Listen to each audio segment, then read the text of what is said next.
নমস্কার, ভক্তি চ্যানেলে আপনাদের সকলকে স্বাগত। পাঠ করে শোনাচ্ছি শ্রীমকথিত শ্রী শ্রী রামকৃষ্ণ কথামৃত। ত্রেতায় শ্রীরাম, দাপরে শ্রীকৃষ্ণ, কলিতে শ্রীরামকৃষ্ণ। দক্ষিণেশ্বর মন্দিরে নরেন্দ্র প্রভৃতি ভক্ত সঙ্গে ঠাকুর শ্রীরামকৃষ্ণ। ঠাকুর শ্রীরামকৃষ্ণ মধ্যাহ্ন সেবার পর দক্ষিণেশ্বর মন্দিরে ভক্ত সঙ্গে ঘরে বিশ্রাম করিতেছেন। আজ নরেন্দ্র, ভবনাথ প্রভৃতি ভক্তেরা কলিকাতা হইতে আসিয়াছেন। মুখুজ্জে ভ্রাতৃদ্বয়, জ্ঞানবাবু, ছোট গোপাল, বড় কালী প্রভৃতি এরাও আসিয়াছেন। কন্যগর হইতে ৩-৪টি ভক্ত আসিয়াছেন। রাখাল শ্রীবৃন্দাবনে বলরামের সহিত আছেন। তাহার জ্বর হইয়াছিল, সংবাদ আসিয়াছে। আজ রবিবার, 1884 খ্রিস্টাব্দের 14 সেপ্টেম্বর, কৃষ্ণা দশমী তিথি, বাংলায় 1291 সাল 30 ভাদ্র। নরেন্দ্র পিতৃবিয়োগের পর মা ও ভাইদের লইয়া বড়ই ব্যতিব্যস্ত হইয়াছেন। তিনি পরীক্ষার জন্য প্রস্তুত হইবেন।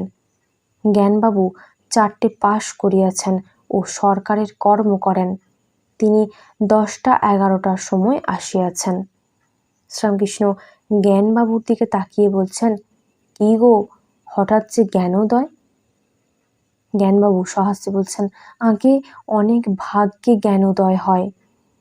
শ্রীরামকৃষ্ণ সহাস্যে বলছেন, তুমি জ্ঞান হয়ে অজ্ঞান কেন? ও বুঝেছি, যেখানে জ্ঞান সেখানেই অজ্ঞান।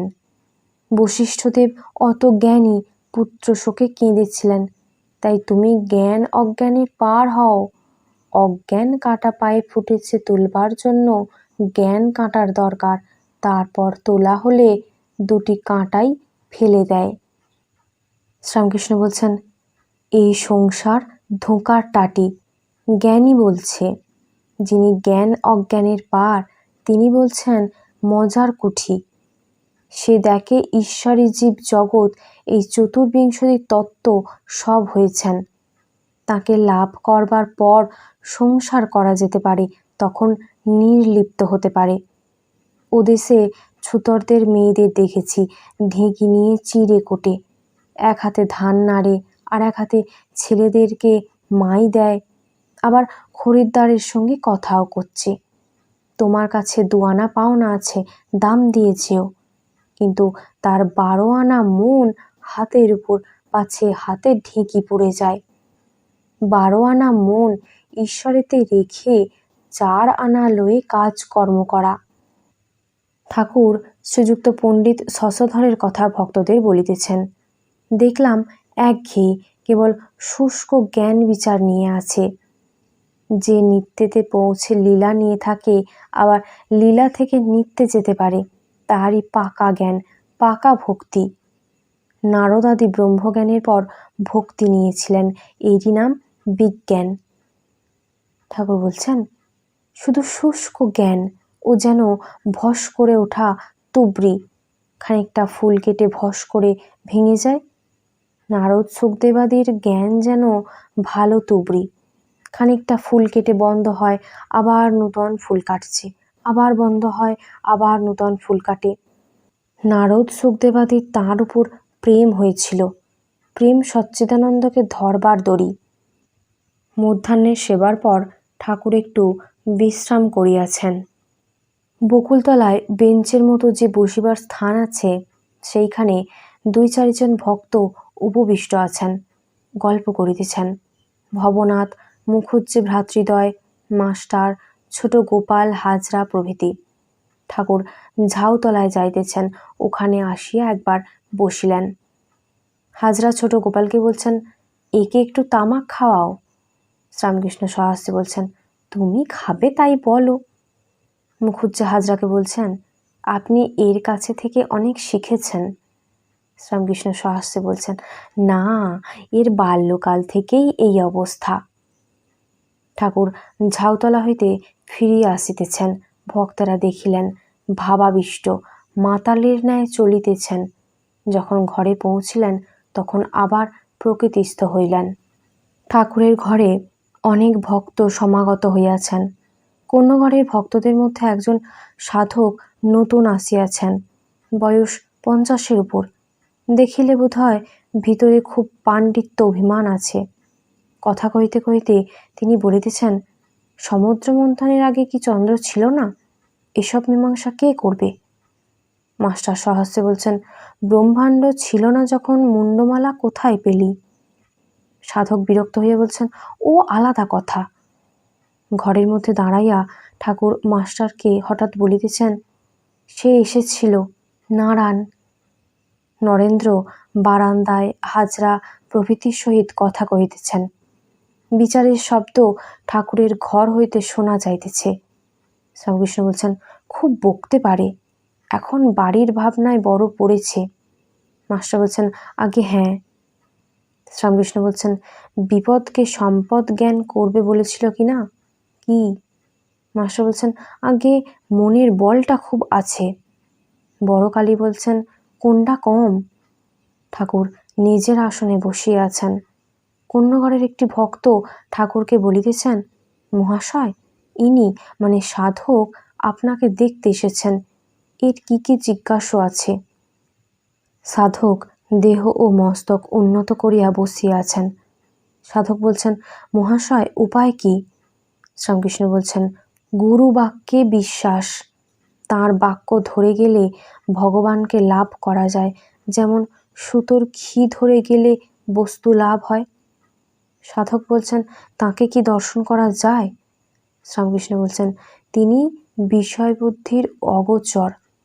কামিনী কাঞ্চনে আসক্তির লেশ থাকলে তাকে পাওয়া যায় না, কিন্তু শুদ্ধ মন শুদ্ধ বুদ্ধির গোচর। যে মনে যে বুদ্ধিতে আসক্তির লেশ মাত্র নাই, শুদ্ধ মন শুদ্ধ বুদ্ধি আর শুদ্ধ আত্মা একই জিনিস। সাধক বলছেন, কিন্তু শাস্ত্রে বলেছে, যত বাচ নিবর্ততন্তে অপ্রাপ্য মনসা সহ। তিনি বাক্য মনের অগোচর। শ্রীরামকৃষ্ণ বলছেন, ও থাক থাক, সাধন না করলে শাস্ত্রের মানে বোঝা যায় না। সিদ্ধি সিদ্ধি বললে কি হবে? পণ্ডিতেরা শ্লোক সব ফরর ফরর করে বলে, কিন্তু তাতে কি হবে? সিদ্ধি গায়ে মাখলেও নেশা হয় না, খেতে হয়। শুধু বললে কি হবে? দুধে আছে মাখন, দুধে আছে মাখন, দুধকে দই পেতে মন্থন করো, তবে তো হবে। সাধক বলছেন, মাখন তোলা ওসব তো শাস্ত্রের কথা। শ্রীরামকৃষ্ণ বলছেন, শাস্ত্রের কথা বললে বা শুনলে কি হবে? ধারণা করা চাই। পাঁজিতে লিখেছে, বিষ আড়া জল, পাঁজি টিপলে একটুও পড়ে না। সাধক বলছেন, মাখন তোলা, আপনি তুলেছেন? শ্রীরামকৃষ্ণ বলছেন, আমি কি করেছি আর না করেছি সে কথা থাক, আর এসব কথা বোঝানো বড় শক্ত। কেউ যদি জিজ্ঞাসা করে ঘি কীরকম খেতে, তার উত্তর কেমন ঘি না যেমন ঘি। এসব জানতে গেলে সাধু সঙ্গ দরকার। কোনটা কফের নাড়ি, কোনটা পিত্তের নাড়ি, কোনটা বায়ুর নাড়ি, এটা জানতে গেলে বৈদ্যের সঙ্গে থাকা দরকার। সাধক বলছেন, কেউ কেউ অন্যের সঙ্গে থাকতে বিরক্ত হয়। শ্রীরামকৃষ্ণ বলছেন, সে জ্ঞানের পর, ভগবান লাভের পর, আগে সাধুসঙ্গ চাই না। সাধক চুপ করিয়া আছেন। সাধক কিয়ৎক্ষণ পরে গরম হইয়া বলিতেছেন, আপনি তাকে যদি জানতে পেরেছেন বলুন, প্রত্যক্ষই হোক আর অনুভবেই হোক। ইচ্ছা হয় পারেন বলুন, না হয় না বলুন। শ্রীরামকৃষ্ণ ঈষৎ হাসিতে হাসিতে বলছেন, কি বলবো, কেবল আভাস বলা যায়। সাধক বলছেন, তাই বলুন। নরেন্দ্র গান গাহিবেন। নরেন্দ্র বলিতেছেন, পাখোয়াজটা আনলে না? ছোট গোপাল বলছেন, মহিমাচরণবাবুর আছে। শ্রীরামকৃষ্ণ বলছেন, না, ওর জিনিস এনে কাজ নেই। আগে কন্যগড়ের একটি ভক্ত কালোয়াতি গান গাইতেন। গানের সময় ঠাকুর সাধকের অবস্থা এক একবার দেখিতেছেন। গায়ক নরেন্দ্রের সহিত গান বাজনা সম্বন্ধে ঘোরতর তর্ক করিতেছেন। সাধক গায়কের প্রতি বলছেন, তুমিও তো বাপু কম নয়, এসব তর্কে কি দরকার? আর একজন তর্কে যোগ দিয়াছিলেন। ঠাকুর সাধককে বলিতেছেন, আপনি একে কিছু বকলেন না? শ্রীরামকৃষ্ণ কন্যগড়ের ভক্তদের বলছেন, কই আপনাদের সঙ্গেও এর ভালো বনে না দেখছি। নরেন্দ্র গান গাহিতেছেন। যাবে কি হে দিন আমার বিফলে চলিয়ে, আছি নাথ দিবানিশি আশা পথ নিরিখিয়ে। সাধক গান শুনিতে শুনিতে ধ্যানস্থ হইয়াছেন। ঠাকুর তক্তাপোষের উপর দক্ষিণাস্য হইয়া বসিয়া আছেন। বেলা ৩টা-৪টা হইবে। পশ্চিমে রৌদ্র আসিয়া তাহার গায়ে পড়িয়াছে। ঠাকুর তাড়াতাড়ি একটি ছাতি লইয়া তাহার পশ্চিম দিকে রাখিলেন, যাহাতে রৌদ্র সাধকের গায়ে না লাগে। নরেন্দ্র গান গাহিতেছেন। সুন্দর তোমার নাম দিন স্মরণ হে, বরষে অমৃত ধার জোড়ায় শ্রবণ ও প্রাণ রমণ হে। গভীর বিষাদ রাশি নিমেষে বিনাশে যখনই তব নাম সুধা শ্রবণে পরশে। হৃদয় মধুময় তব নাম গানে, হয় হে হৃদয়নাথ চিদানন্দ ঘন হে। নরেন্দ্র যেই গাইলেন হৃদয় মধুময় তব নাম গানে, ঠাকুর অমনি সমাধিস্থ। সমাধির প্রারম্ভে হস্তের অঙ্গুলি, বিশেষত বৃদ্ধাঙ্গুলি স্পন্দিত হইতেছে। কোন্নগরের ভক্তেরা ঠাকুরের সমাধি কখনো দেখেন নাই। ঠাকুর চুপ করিলেন দেখিয়া তাহারা গাত্র উত্থান করিতেছেন। ভবনাথ বললেন, আপনারা বসুন না, এর সমাধি অবস্থা। কোন্নগরের ভক্তেরা আবার আসন গ্রহণ করিলেন। নরেন্দ্র গাহিতেছেন। দিবানিশি করিয়া যতন হৃদয়েতে রচেছি আসন, জগৎপতি হে কৃপা করি, সেথা কি করিবে আগমন। ঠাকুর ভাবাবেশে নিচে নামিয়া মেঝেতে নরেন্দ্রের কাছে বসিলেন। চিদাকাশে হল পূর্ণ প্রেম চন্দ্রোদয় হে, উথলিল প্রেম সিন্ধু কি আনন্দময় হে। জয় দয়াময়, জয় দয়াময়, জয় দয়াময়। জয় দয়াময় এই নাম শুনিয়া ঠাকুর দণ্ডায়মান, আবার সমাধিস্থ। অনেকক্ষণ পরে কিঞ্চিত প্রকৃতিস্থ হইয়া আবার মেঝেতে মাদুরের উপর বসিলেন। নরেন্দ্র গান সমাপ্ত করিয়াছেন। তানপুরা যথাস্থানে রাখা হইয়াছে। ঠাকুরের এখনও ভাবাবেশ রহিয়াছে। ভাব অবস্থাতেই বলিতেছেন, এ কি বলো দেখি মা, মাখন তুলে মুখের কাছে ধরো, পুকুরে চার ফেলবে না, ছিপ নিয়ে বসে থাকবে না, মাছ ধরে ওর হাতে দাও। কি হাঙ্গাম মা, বিচার আর শুনবো না, সালারা ঢুকিয়ে দেয়, কি হাঙ্গাম, ঝেড়ে ফেলবো। ঠাকুর বলছেন, সে বেদ বিধির পার, বেদ বেদান্ত শাস্ত্র পড়ে কি তাকে পাওয়া যায়? ঠাকুর নরেন্দ্র প্রতি বলছেন, বুঝেছিস, বেদে কেবল আভাস। নরেন্দ্র আবার তানপুরা আনিতে বলিলেন। ঠাকুর বলিলেন, আমি গাইব। এখনো ভাবাবেশ রইয়াছে। ঠাকুর গাহিতেছেন। আমি ওই খেদে খেদ করি শ্যামা, তুমি মাতা থাকতে আমার জাগা ঘরে চুরি গো মা। মা, বিচার কেন করাও? আবার গাহিতেছেন। এবার আমি ভালো ভেবেছি, ভালো ভাবির কাছে ভাব শিখেছি। ঘুম ভেঙেছে আর কি ঘুমাই, যোগে জাগে জেগে আছি। যোগ নিদ্রা তারে দিয়ে মা, ঘুমেরে ঘুম পাড়িয়েছি। ঠাকুর বলিতেছেন, আমি হুঁশে আছি, এখনো ভাব অবস্থা। সুরাপান করি না আমি, সুধা খাই জয় কালী বলে, মন মাতালে মাতাল করে, মদ মাতালে মাতাল বলে। ঠাকুর বলিয়াছেন, মা, বিচার আর শুনবো না।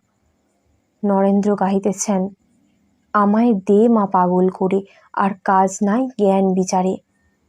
ঠাকুর ঈষৎ হাসিতে হাসিতে বলিতেছেন, দে মা পাগল করে, তাকে জ্ঞান বিচার করে শাস্ত্রের বিচার করি পাওয়া যায় না।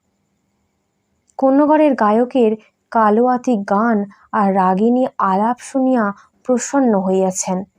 বিনীতভাবে গায়ককে বলিতেছেন, বাপু, একটি আনন্দময়ীর নাম। গায়ক বলছেন, মহাশয় মাপ করবেন। শ্রীরামকৃষ্ণ গায়ককে হাত জোর করিয়া প্রণাম করিতে করিতে বলিতেছেন, না বাপু, একটি জোর করতে পারি। এই বলিয়া গোবিন্দ অধিকারীর যাত্রায় বৃন্দার উক্তি কীর্তন গান গাহিয়া বলিতেছেন। রাই বলিতে বলিতে কৃষ্ণের জন্য জেগে আছে, সারা রাত জেগে আছে, মান করিলে করিতে পারে। ঠাকুর বলছেন, বাপু তুমি ব্রহ্মময়ীর ছেলে, তিনি ঘটে ঘটে আছেন। অবশ্য বলবো, চাষা গুরুকে বলেছিল মেরে মন্ত্র লব। গায়ক সহস্রে বলছেন, জুতো মেরে। শ্রীরামকৃষ্ণ শ্রী গুরুদেবকে উদ্দেশ্য করিয়া প্রণাম করিতে করিতে সহস্রে বলেছেন, না না, অত দূর নয়। আবার ভাবাবিষ্ট হইয়া বলিতেছেন, প্রবর্তক, সাধক, সিদ্ধ, সিদ্ধের সিদ্ধ। তুমি কি সিদ্ধ না সিদ্ধের সিদ্ধ? আচ্ছা, গান করো। গায়ক রাগিনী আলাপ করিয়া গান গাইতেছেন, মন বারণ। শ্রীরামকৃষ্ণ আলাপ শুনিয়া বলছেন, বাবু এতেও আনন্দ হয় বাবু। গান সমাপ্ত হইল। পণ্যঘরের ভক্তেরা প্রণাম করিয়া বিদায় লইবেন। সাধক জোর হস্তে প্রণাম করিয়া বলছেন, গোসাই তবে আসি। ঠাকুর এখনো ভাবাবিষ্ট মার সঙ্গে কথা কহিতেছেন।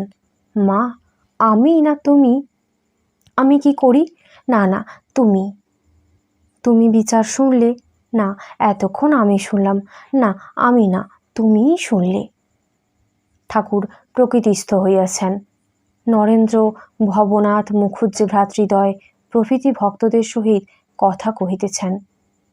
সাধকটির কথায় ভবনাথ সহাস্যে বলছেন, কি রকমের লোক? শ্রীরামকৃষ্ণ বলছেন, তমগুণী ভক্ত। ভবনাথ বলছেন, খুব শ্লোক বলতে পারে। শ্রীরামকৃষ্ণ বলছেন, আমি একজনকে বলেছিলাম ও রজগুণী সাধু, ওকে সিদে টিদে দেওয়া কেন? আর একজন সাধু আমায় শিক্ষা দিলে, অমন কথা বলো না, সাধু 3 প্রকার, সত্যগুণী, রজগুণী, তমগুণী। সেই দিন থেকে আমি সব রকম সাধুকে মানি। নরেন্দ্র সহস্রে বলছেন, কি হাতি নারায়ণ? সবই নারায়ণ।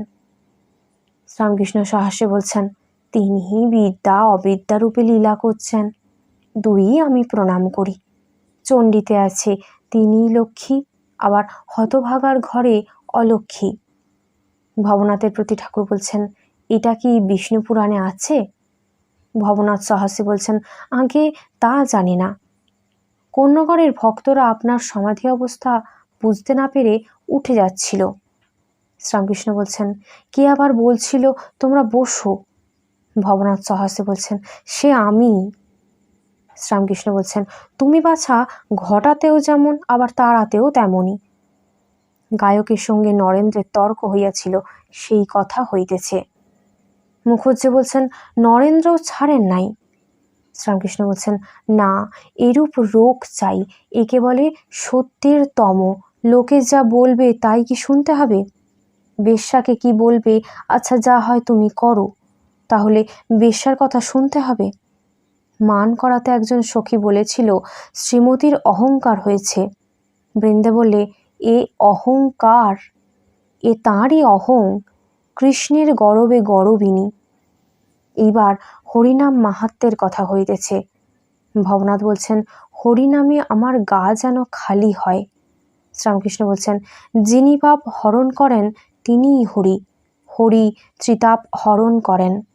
ঠাকুর বলছেন, আর চৈতন্যদেব হরিনাম প্রচার করেছিলেন, অতএব ভালো। দেখো চৈতন্যদেব কত বড় পণ্ডিত, আর তিনি অবতার, তিনি যে কালে এই নাম প্রচার করেছিলেন, এ অবশ্য ভালো। সহস্রে ঠাকুর বলছেন, চাষারা নিমন্ত্রণ খাচ্ছে, তাদের জিজ্ঞাসা করা হলো, তোমরা আমড়ার অম্বল খাবে? তারা বললে, যদি বাবুরা খেয়ে থাকেন তাহলে আমাদের দেবেন। তাঁরা যেকালে খেয়ে গেছেন সেকালে ভালোই হয়েছে। সকলে হাসছেন এই কথা শুনে। ঠাকুর শিবনাথ শাস্ত্রীকে দেখিতে যাইবেন, ইচ্ছা হইয়াছে, তাই মুখুজ্জেকে বলিতেছেন, একবার শিবনাথকে দেখতে যাব, তোমাদের গাড়িতে গেলে আর ভাড়া লাগবে না। মুখুজ্জে বলছেন, যে আগে তাই একদিন ঠিক করা যাবে। শ্রীরামকৃষ্ণ ভক্তদের প্রতি বলছেন, আচ্ছা আমাদের কি লাইক করবে? অত ওরা ব্রাহ্ম ভক্তদের সাকারবাদীদের নিন্দা করে। শ্রীযুক্ত মহেন্দ্র মুখুজ্জে তীর্থযাত্রা করিবেন, ঠাকুরকে জানাইতেছেন। শ্রীরামকৃষ্ণ সহস্রে বলছেন, সে কি গো, প্রেমের অঙ্কুর না হতে হতে যাচ্ছ? অঙ্কুর হবে, তারপর গাছ হবে, তারপর ফল হবে। তোমার সঙ্গে বেশ কথাবার্তা চলছিল। মহেন্দ্র বলছেন, আচ্ছা একটু ইচ্ছা হয়েছে ঘুরে আসি, আবার শীঘ্র ফিরে আসবো।